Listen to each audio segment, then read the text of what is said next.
Really trying to make the height of 7,000 feet here in Mexico City tell on the world record holder. The pace near suicidal.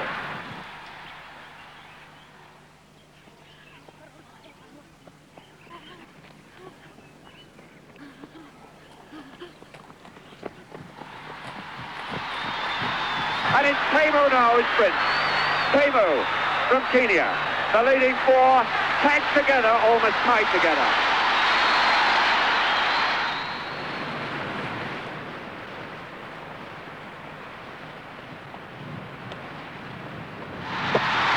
One lap to go. Gypcho leads, Davis second. And the welcome sound of the bell. This is the battle now for the medal positions, gold, silver and bronze. A battle between the Englishman and Uko, and Kenya goes through. Uko, this strong Kenyan now, kicking for home.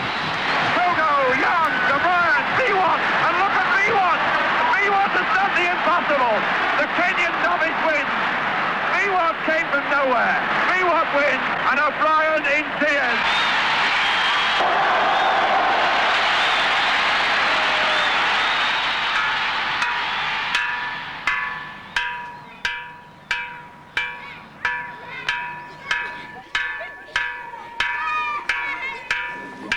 Ready? 1, 2, 3.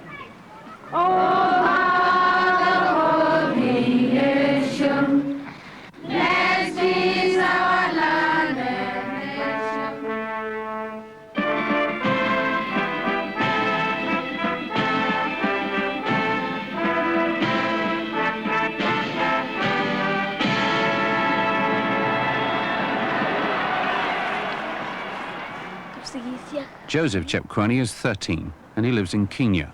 Just as a Welsh schoolboy may dream of being a rugby international, a black American another Muhammad Ali, so Joseph emulates his country's great runners.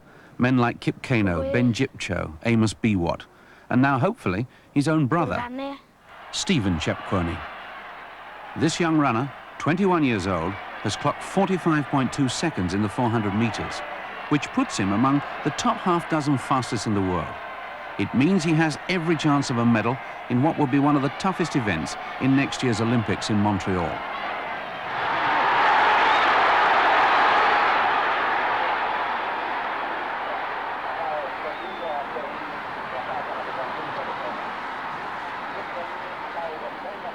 It's a staggering thought that Stephen Chepkwony's first experience of organised athletics was just 2 years ago, at the age of 19, his last year at school. Staggering at least until you remember that, as for so many others, his school was 4 miles from the family shamba or farm, and that the quickest way was across the fields. When I was young, I used to run to school. By doing that, we were trying to escape lateness, and again coming from school we had to run because if you arrive late, you would be beaten.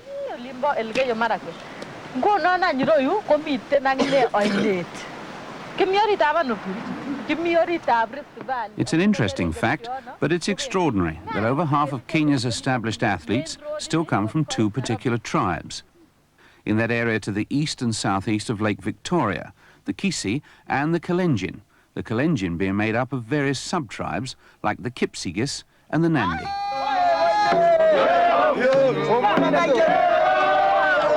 Stephen's family are Kipsigis, a people known for their energy, their competitiveness, and like their neighbours to the south, the Maasai, their strong warrior traditions.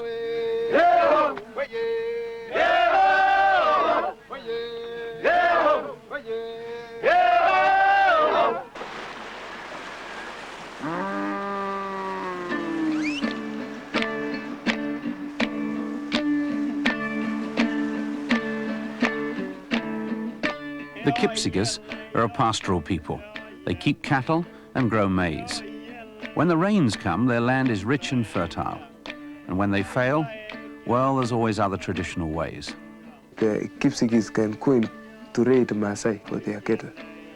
And the Maasai do like that also. And even now it is going on, but not as it was. Stephen's father and his generation tell many tales of their neighbors to the south.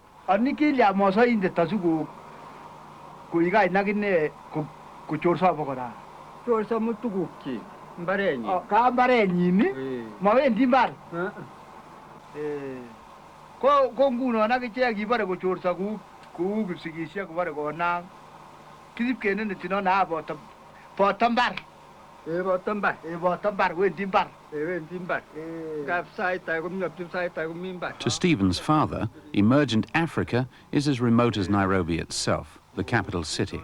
But it's felt, all the same, even here.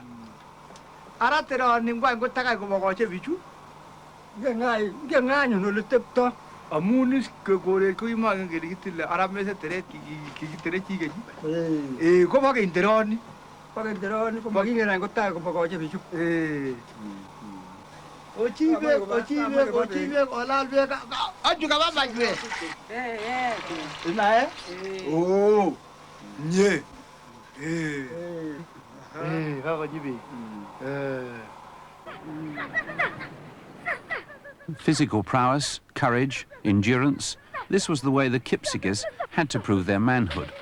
For example, boys were to be sent to kill a buffalo, or to kill a lion, or to raid Maasai for their cattle.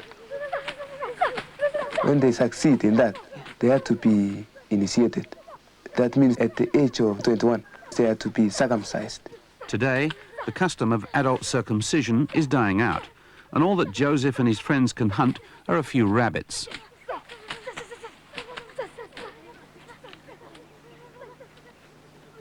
But running free, with good air, plenty of sun, and time your own, is not a bad childhood for an aspiring athlete. Advantages that Stephen Chepkwony still retains, even today, in the Kenya Army. The Kenya Army, I like it because you are given plenty of time to train.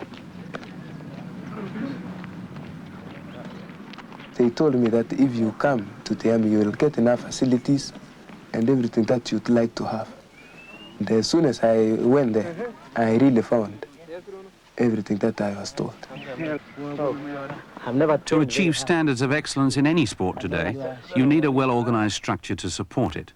And traditionally in Kenya, you find just that in three of the uniformed services: the army, the prison service, and the police. Police, at the moment they don't have even athletes. At the moment? Yeah. Since Thomas Says returned Kipchoge, Kenya, police don't possess any athletes. Yeah. Since I joined the Kenya Army, I only wore the uniform, the army uniform, when I was in the training. I was doing my training for 4.5 months. Since that time, I haven't put on the uniform, Kenya Army uniform. All my time is for athletics. And if these services lose a few of their ranks because they do little more than train all day, does it really matter? I suspect nobody has done more for police recruitment in Kenya than Chief Inspector Kip Kano. There's a natural comparison here with Russia, America, and Eastern Europe. But for Kenya, that comparison must fall short in two key areas. First, with their facilities. And secondly, and I believe more importantly, with their coaching. Take something like interval training. You know, once you are doing interval training, you have got to be given some instructions by someone who knows better than you know. If you train by yourself, you can train without knowing any mistakes you make. But if there is a coach, I think it helps. I have got to have someone who can rectify my deeds. Inherent in interval training, of course, is the fact that you're learning pace judgment. You're running against the watch, not other runners. And for this, you really need the discipline of a coach. And it's here that Stephen Chepkwony, like a lot of Kenya's good athletes, really suffers. I don't know how to use these starting blocks. Really, you know, I can't use these starting blocks.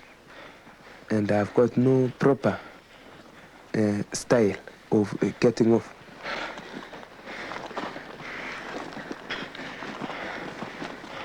If the track is very nice and the people of whom we are running together are fast, I can improve my time because I can't run fast when I lead. But if I get someone who is ahead of me, I've got to accelerate. And if he accelerates, I've got also to accelerate. I can't run by myself. I need to be pushed.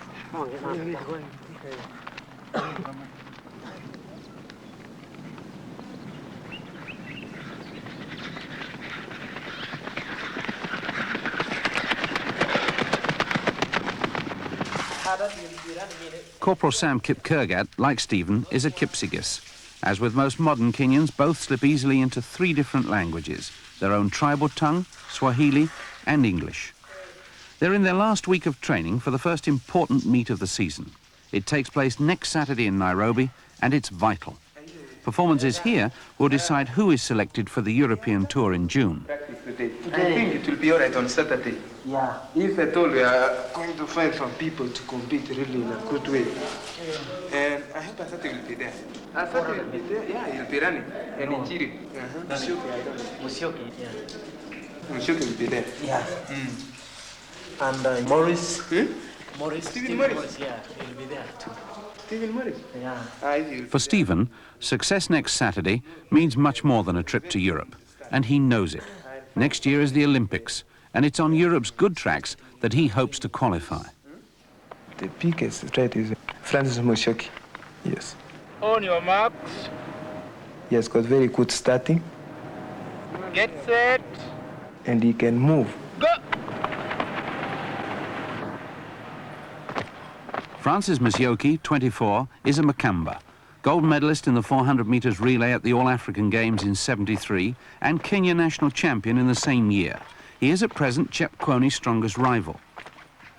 He works as a clerk at the Kenya breweries, and that means less time than most for training.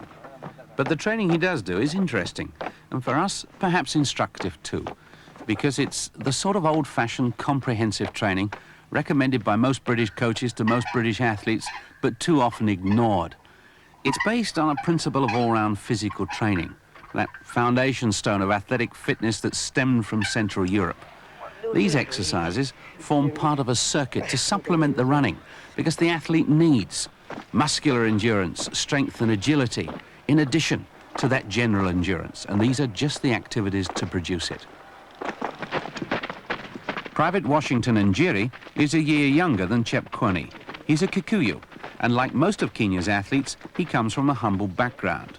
He's in the army, he says, because it gives you good food, a pair of running shoes, and a bit of money to send home. There's an interesting situation here.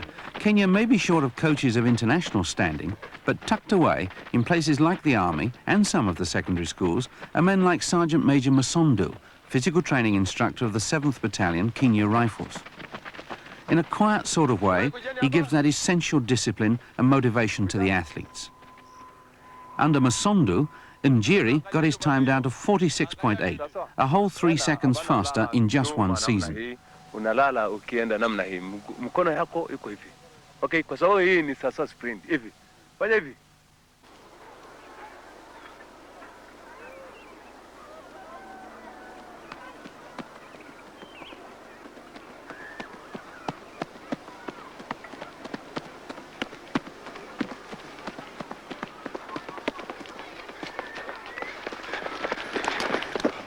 Washington and Njiri doing resistance running at 5,000 feet with fellow soldier Itam Jadavira. Approximately 39.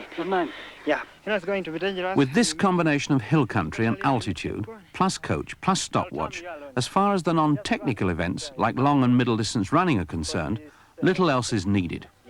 Sprint up, Jerry! Come on! It's now 30! And it's one reason why Kenya doesn't have first-class pole vaulters, hammer or javelin throwers because they simply don't have the same opportunity. It's now that's 7. Yeah. A good time, you say. The fact is that Kenya at the moment really excels in very few events. The corner is going to be off. But within those events, what an impact her athletes have made.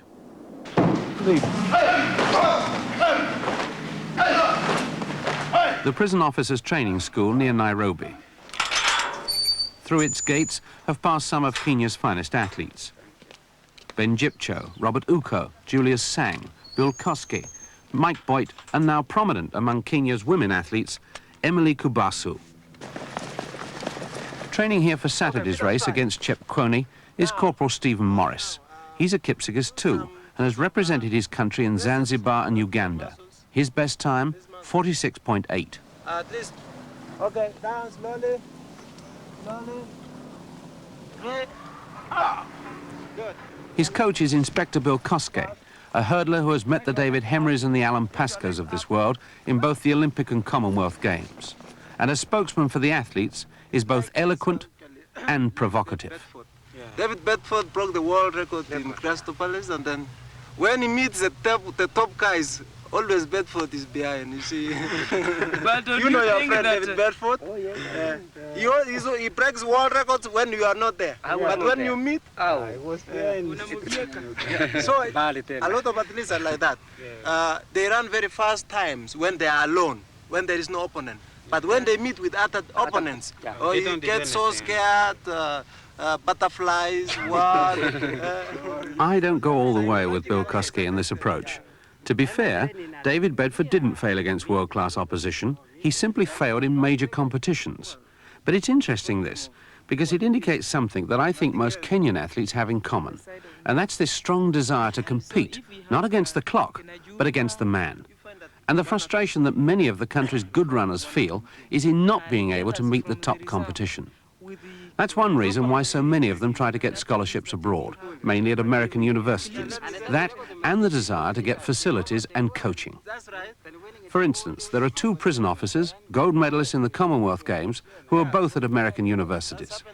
Robert Uko, winner of the 800 metres at Edinburgh in 1970, and in the lead here, the one Kenyan to have clocked a faster time than Chepkwony in the 400 metres, Julius Sang. Look at our friend Sang.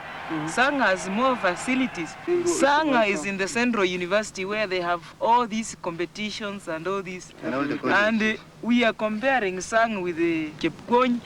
To me, Chepkwony is a hero because he's here doing it at home. And Sang is on better tartan tracks and all these good things. Don't you think running on a rough track is good? And so that when you come to a tartan track, you run a little bit faster. It is good, but how do they get to the tartan track? But anyway, what is worrying us is about the qualifying standards. The qualifying times. Yeah.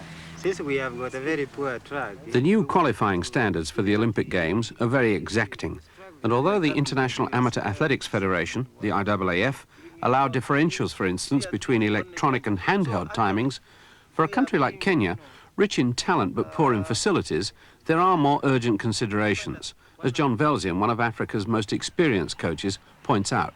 It's all very well to say that we're going to have a difference between handheld and electronic timing, but there's no difference at all between the clay and sandy tracks that we have here in East Africa and the tartan or synthetic tracks that they have throughout many of the developed countries of the world. And that is a far bigger and far more critical issue as far as we're concerned. But over and above that, of course, we do have the altitude problem, and I'm very disappointed that the IAAF haven't seen fit to introduce a differential for these.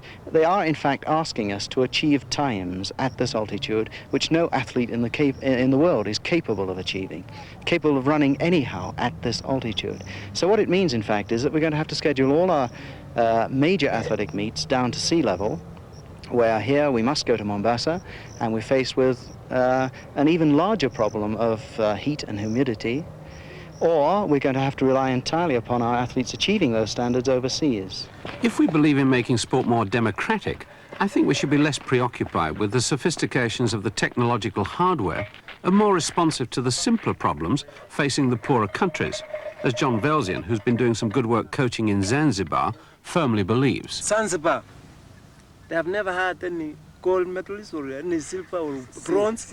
Now they are having a tartan track. This is a surprise.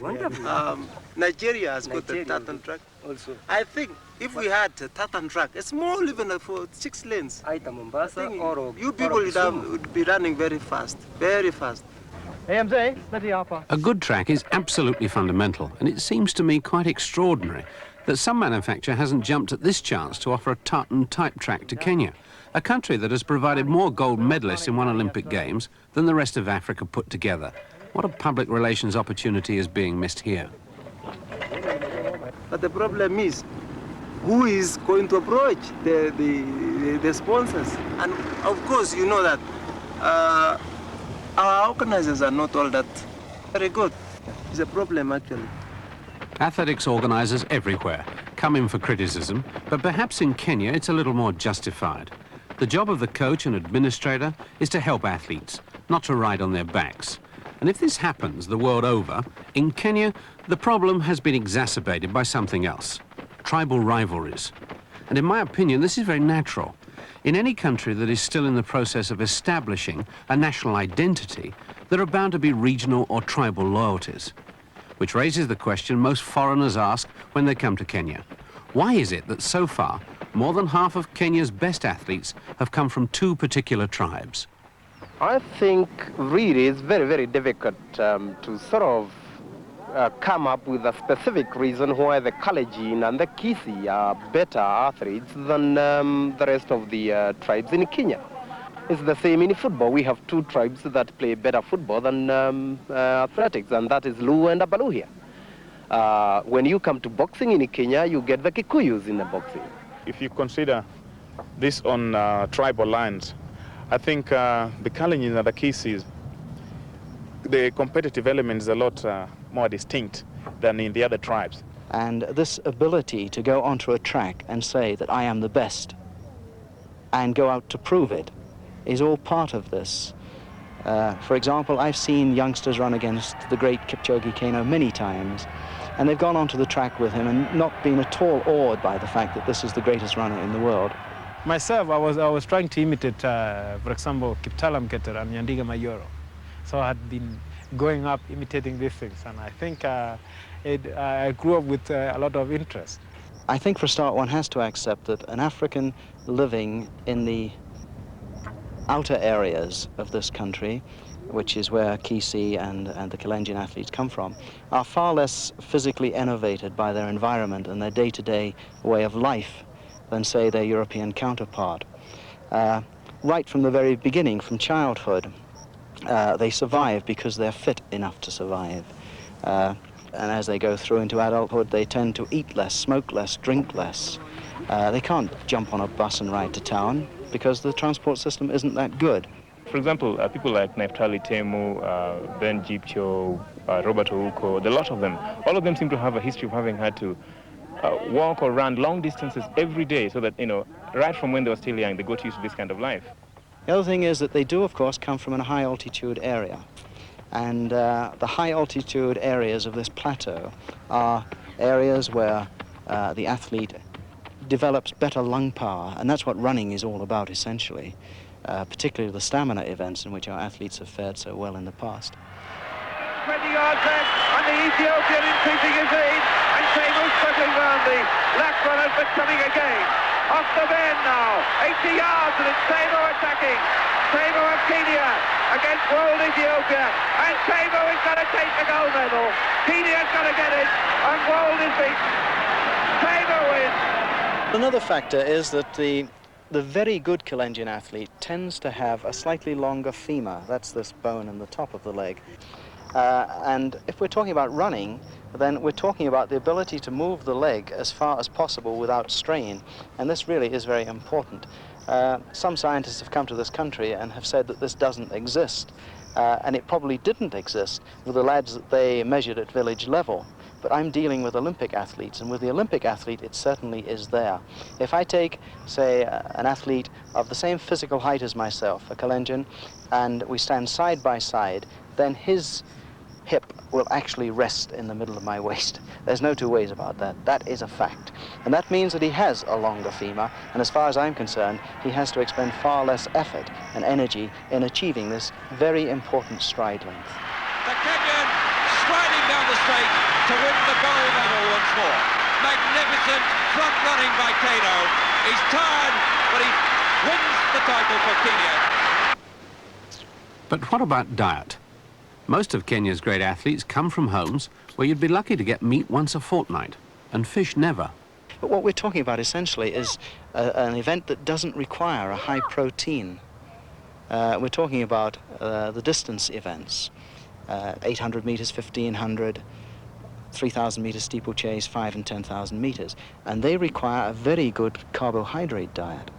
And on the whole, the Kenyan athletes tend to get that. Stephen Chepkwony's mother preparing the evening meal, a sort of porridge called ugali, made from maize flour. Twice a day throughout his childhood, Stephen would have this with vegetable stew and a glass of milk. Occasionally, about once a fortnight, they'd have meat too. There are many myths in athletics about diets. Certainly middle and long distance runners need a large carbohydrate intake, just as Stephen has. But it's an interesting fact that the same two tribes that produce most of Kenya's distance runners also produce this fantastic breed of one-lap sprinters. In Stephen's area alone, there are 50 schoolboys who can break 50 seconds for 400 meters. There's something else that shouldn't be overlooked too. Stephen's family may not be able to have meat every day, but this is very adequately compensated by a more direct and very sensible way of getting additional protein, not to mention iron and vitamins. And that's blood.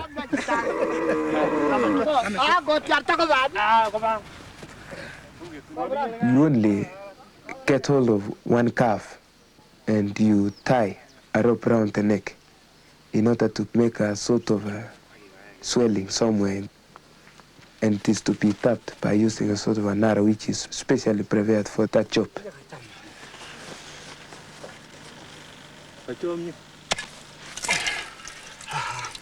You have to stir it quickly because it can clot very easily. You just fry them with vegetable or mix with milk and let them stay for some days in order to become sour. But if you mix with vegetable, you have got to eat it at that particular time.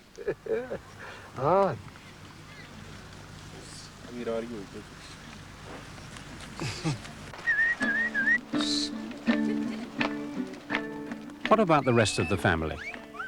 What are the chances of young Joseph following in his brother's footsteps?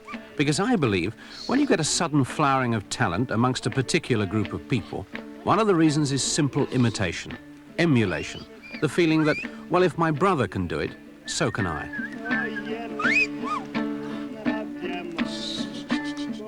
Joseph is capable of running. He's a boy who can follow me in a track. Because in the morning, at times he accompanies me for cross-country, for warming in the morning.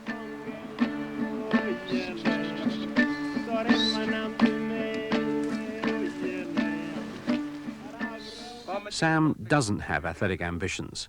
He's a teacher at the local primary school. My brother Sam is the eldest in the family. And the eldest brother should always keep orders, and we have got to follow.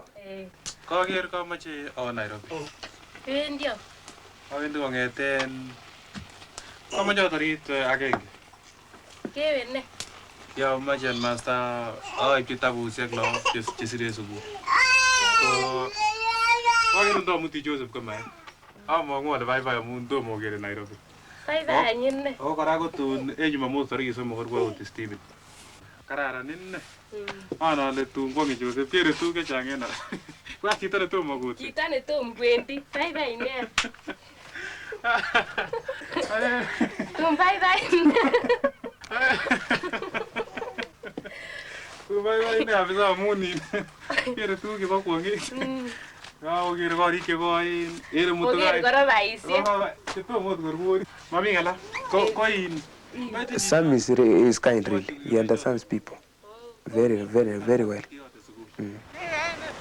Edward now, you know, he's in school. and his conduct towards the family is acceptable, and is very good man. Yes, he's responsible at the moment for looking after cattle with Joseph and clearing some places because Sammy and myself are at work. Edward is an athlete. He represents his school in throwing shot put and discus. But he's not good in track. Cecilia is a primary school girl. Most of the times, she used to help my sister-in-law milking or cooking and preparing breakfast for Joseph and Edward because they have to go to school in the morning.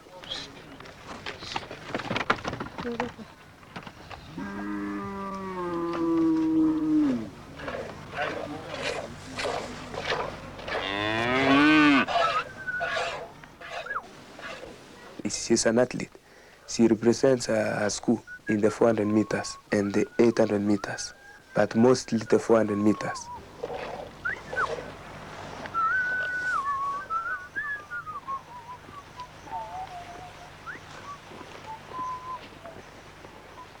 My father is a polygamist, and my real mother being the first married woman. At the moment, Sam spends his time with a younger wife. My father is just a simple man, a simple old man. Just when he was young, he was a man who was drinking, and at times he could beat everyone of us who is just around him. Arrive home at very late in the evening and start beating Martha. And at times we used to fight all of us in order to rescue Martha being beaten. Missing off where I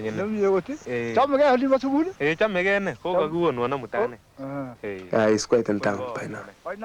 Simply because of age and nothing else. Oh. My mother is a cheerful woman. She always likes to be with my brother's wife and my sister's married sisters and my grandmother. I've been most fond of my mother. She understands people. At times, my mother, she was angry with me and used to chase me. And I saw that she was fast. So I can only say both of them give me the natural capability of running. We are a happy family by large. Sammy and I are the only people in the family who are earning money, and we have got to look after them because we support each other very much.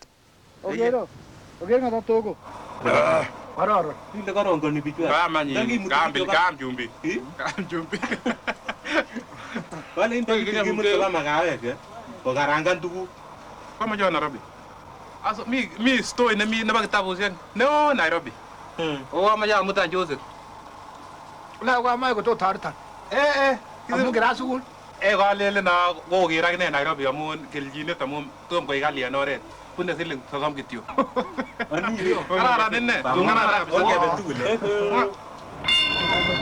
So it's off to Nairobi, and the first time anyone in the family has seen Stephen run at an athletics meeting.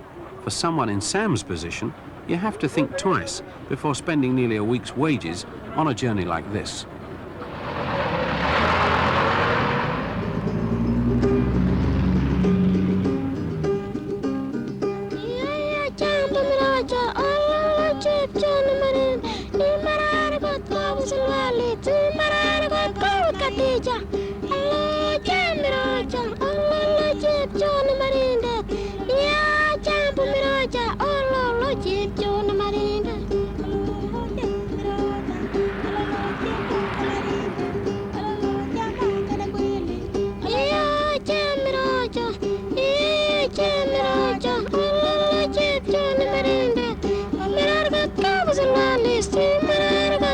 Marinda,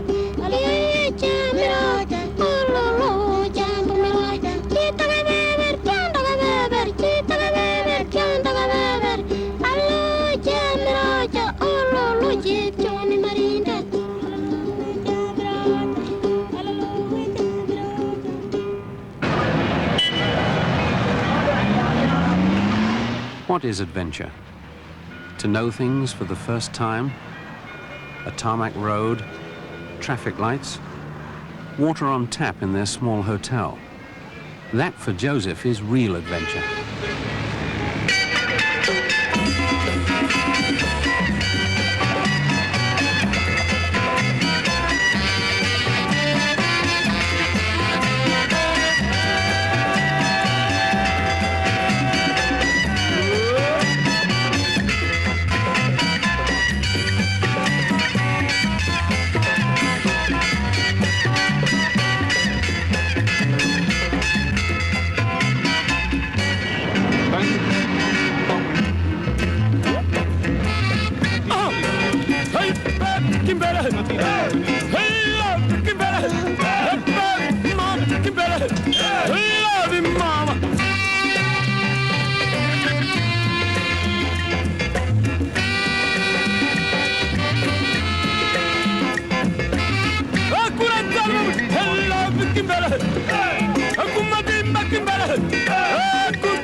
Many young people in Kenya today see in athletics a passport to the world outside.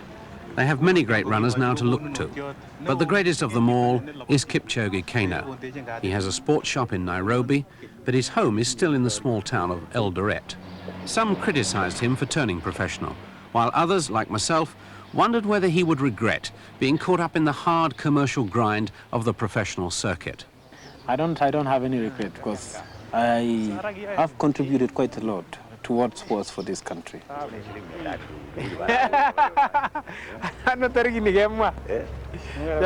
And I thought that I should gain a small things for my family and myself. In Eldoret, he now has a small restaurant, another sports shop, a share in a transport company, and properties in 4 of the country's major towns.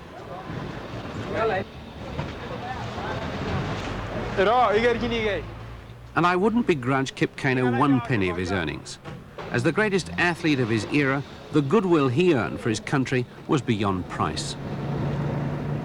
Today's life is becoming expensive.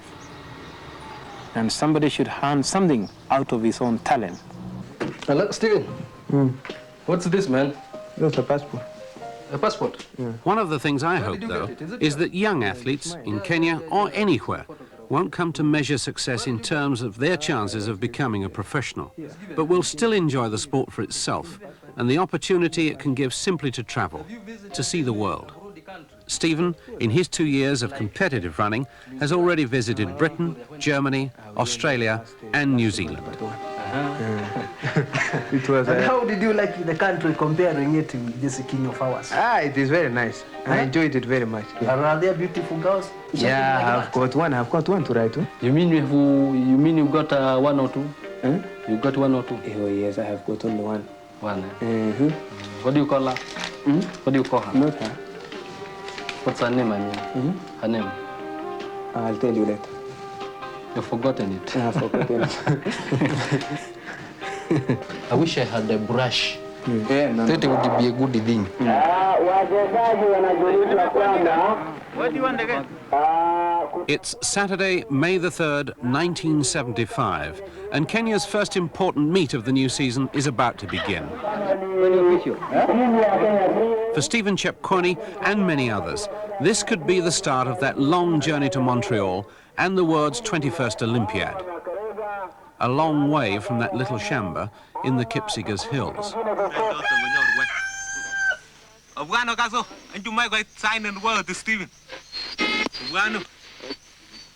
A very good crowd gathered here in the sunshine of the Railway Training School for this second open meeting of the season. And many of Kenya's former stars here to see who will make this year's team that travels to Europe. I can see, for instance, the great Kipchoge Keino, still the great inspiration to all our young athletes. And there, Charles Mukora, now chairman of Kenya's 3As, talking with the chairman of Brookborn Leibig, today's sponsor of the meet. We used to be good in high jump. We don't seem to have these high jumpers any longer. Not lately, anyway. Yeah. Na nukta 23.4 na wa nne ni Omwenga, wa tano ni Mburu, na wa sita. So the 6 athletes for the 400 meters hurdles come under starters orders. And the favorites surely, Bill Koski, running in lane 2, wearing number 50, and the only man in Africa to break 50 seconds for the 400 meters hurdles. And the starter, Hossein Ali, bringing them under control now. And the gun is up. They're away first time, smoothly into their running, and ready to negotiate the first of 10 barriers. Koske going away now, hurdling beautifully, throwing the lead leg right at the middle of the hurdle, getting the rear leg around it. Beautiful technique there, and really he's going to be yards clear at the tape. Koske hits the tape first. This time we make it 51.6, and Eric Kiprotich of the Prisons. This is a typical Kenyan meet, much like any other. The organisation relaxed and a bit last minute. The starting time's flexible to a point. But then who's to worry? The small, good-humoured crowd is out for an afternoon's good entertainment. Kenyans, by and large, take their athletes and their achievements very much in their stride. Heroes are admired, sometimes envied, but never fussed over too much. The fact is that most of Kenya's best athletes are probably better known abroad than at home. No, it's just the last lap. Just 100 yards. Before I start running, and when the time is nearing, I feel as if I'm very weak. Hey, Bana, number. I feel as if I haven't got any energy at all. And I can't even do some much exercise.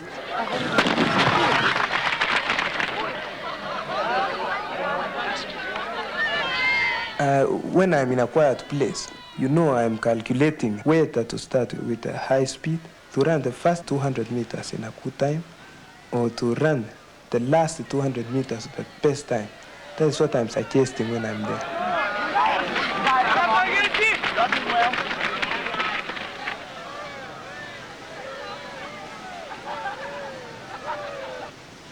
So the focal point of the afternoon, the 400 meters, there, wearing 36, Stephen Chepkwony, and everyone anxious to see whether Stephen Morris, Francis Musoke, can beat this man. Sad to say, Charles Asati has opted out of the race, and Bill Koski chose to run in the 400 meters hurdles. Also out is Njiri, but nevertheless, 3 big names in Kenya athletics, all drawn together. Stephen Morris in lane 1, Francis Musoke in lane 2, Musoke from the breweries, and outside him, Chepkwony. Chepkwony going to his marks, only been in athletics for 2 years, personal best time of 45.2, and his toughest opposition should really come from Francis Musoke. Harsh on the crowd. Starters marksman, just checking the fingers there to make sure that every part of the body is behind the line. Not exactly satisfied. Once he's clear, he will signal the starter and all will be away. Off they go. And it's pretty relaxed start by Ciccone, lane 3, not anxious to push it very hard, but if he saw Musoke hasn't made up much of the gap, and the big 3 drawn on the 3 inside lanes are still running together. Perhaps Musoke taking a yard out of Ciccone at the moment, but Ciccone is easing himself down the back straight, begins to open up now, really stretching his leg and lifting his knee. Ciccone coming off the band, the better. Musoke still back in second as they come into the final straight. It's going to be Ciccone all the way. No doubt about that. A very clear victory indeed. Ciccone hits the tape first. The time 46.7, relatively unimportant.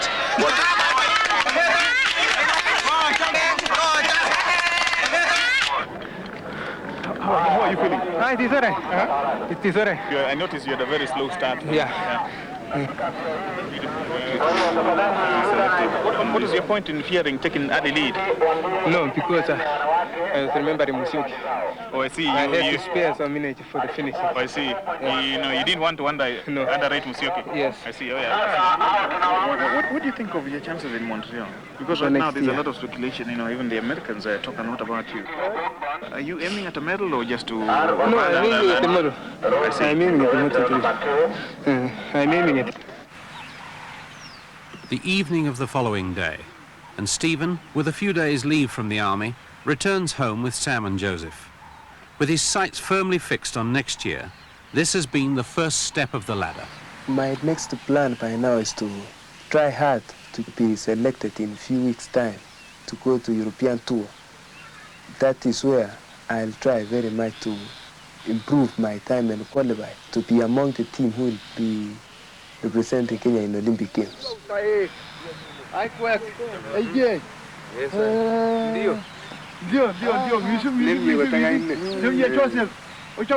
A few weeks later, Stephen was selected to represent his country for the Tour of Europe.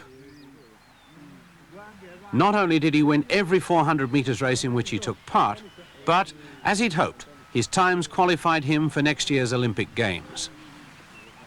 All eyes on lane 5 for Stephen Ciccone of Kenya, one of the world's fastest 400-metre runners. Third fastest in the world this year and 7 places ahead of our own David Jenkins, who is in the United States at the moment. This is the man, Ciccone, who has run 45.2 and normally just trains on grass. The lineup from the inside: Peter Hoffman, Bob Ben, Dick Ashton, John Wilson, then in lane 5, Stephen Ciccone, Chris Van Rees and Ivor Emmanuel. And the rest of this field really mere novices against this Kenyan if he can run 45 seconds or thereabouts on grass. And he's just easing his way down the back straight now and really going away from the rest of the field. It's a beautiful piece of relaxed running as he moves into the crown of the bend. Look at him move now. This is really majestic sprinting. He's going away from the rest of this field. Ciccone, no wonder the rest of Europe wants to see this man run. No wonder they want him in America. Look at this man. He'll be feared in Montreal next year, running with absolute ease now. 10 yards ahead of the rest of the field. He's going to reach the tape, at least 10 yards clear, and we're going to see a lot more of this young man.